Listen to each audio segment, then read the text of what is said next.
नमस्कार। The Bihar today news पर आपका स्वागत है। आज की बड़ी खबरों को लेकर मैं हूं सोनाली।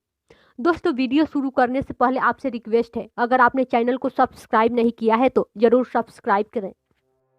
नालंदा जिले के अंतर्राष्ट्रीय पर्यटन स्थल राजगीर में निर्माणाधीन नेचर और जू सफारी का जायजा लेने मुख्यमंत्री नीतीश कुमार शनिवार को राजगीर पहुंचे, जहां उन्होंने नेचर सफारी में निर्मित ग्लास ब्रिज का मुआयना किया। मुख्यमंत्री नीतीश कुमार स्वयं इस ग्लास ब्रिज पर चढ़कर उसकी गुणवत्ता का निरीक्षण किया। उन्होंने कहा कि इस ग्लास ब्रिज आगामी मार्च महीने तक पर्यटकों और आम लोगों के लिए खोला जाएगा। इस स्थल पर पुलिस बल के साथ ही ब्रिज के निर्माण करने वाले टेक्नीशियन की तैनाती की जाएगी। उन्होंने साफ कहा कि सुरक्षा से किसी तरह की खिलवाड़ बर्दाश्त नहीं किया जाएगा। हम पर्यटन स्थल को पूरी तरह से विकसित करने के कटिबद्ध है। इसके साथ ही सभी को गंगा जल उपलब्ध कराने के लिए तैयारी की जा रही है, ताकि यहाँ की भू जल स्तर को संरक्षित किया जा सके। बिहार होम गार्ड्स और फायर सर्विसेज के डीजी कम कमांडेंट की जिम्मेदारी को संभाल रहे 1988 बैच के आईपीएस अफसर संजीव कुमार सिंघल को स्थायी डीजीपी बना दिया गया है। एसके सिंघल अब तक बिहार के डीजीपी के अतिरिक्त प्रभार में काम कर रहे थे। बिहार में अगले साल होने वाला पंचायत चुनाव इलेक्ट्रॉनिक वोटिंग मशीन से होगा। ईवीएम से चुनाव कराने के राज्य निर्वाचन आयोग के प्रस्ताव पर राज्य सरकार ने सैद्धांतिक सहमति दे दी है। इसके साथ ही यह लगभग तय हो गया है कि बिहार में पहली बार ईवीएम से पंचायत का चुनाव होगा। अभी तक पंचायत चुनाव बैलेट पेपर से होते रहे हैं। गौरतलब है कि अगले वर्ष मार्च से मई के बीच पंचायत का चुनाव होना है। आयोग के अभी तक के प्रस्ताव के अनुसार अधिकतम 9 चरणों में चुनाव कराने की तैयारी है। बिहार के स्वस्थ लोगों को वैक्सीन की डोज सबसे अंत में लगेगी। सबसे पहले चरण में पटना के 20,000 हेल्थ वर्करों को यह टीका दिया जाएगा। दूसरे चरण में फ्रंट लाइन वर्कर की लिस्टिंग की जा रही है।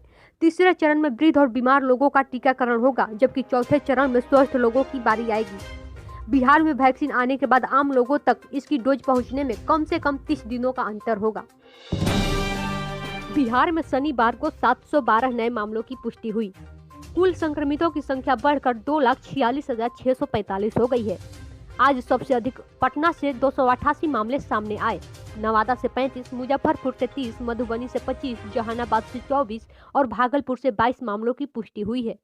अन्य जिलों से भी पॉजिटिव मामले सामने आए हैं। 25 दिनों के बाद राज्य में एक साथ 700 से अधिक मामले दर्ज किए गए।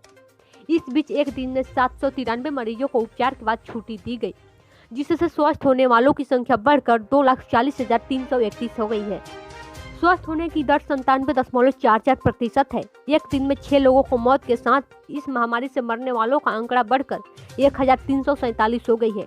राज्य में फिलहाल एक्टिव मरीजों की संख्या 4,900। राजधानी पटना समेत पूरा राज्य शीतलहर की चपेट में है। बर्फीली पछुआ हवा चलने के कारण शीतलहर की स्थिति बनी रहेगी। लगातार गिर रहे तापमान के कारण शनिवार से बिहार के उत्तर पश्चिमी, उत्तर मध्य, दक्षिणी पश्चिमी और दक्षिणी मध्य भाग के जिलों में शीतलहर का ऑरेंज अलर्ट जारी किया गया है। अगले 2 दिनों के दौरान मौसम दिन में धूप और सुबह एवं शाम को हवा में कनकनी ही बनी रहेगी।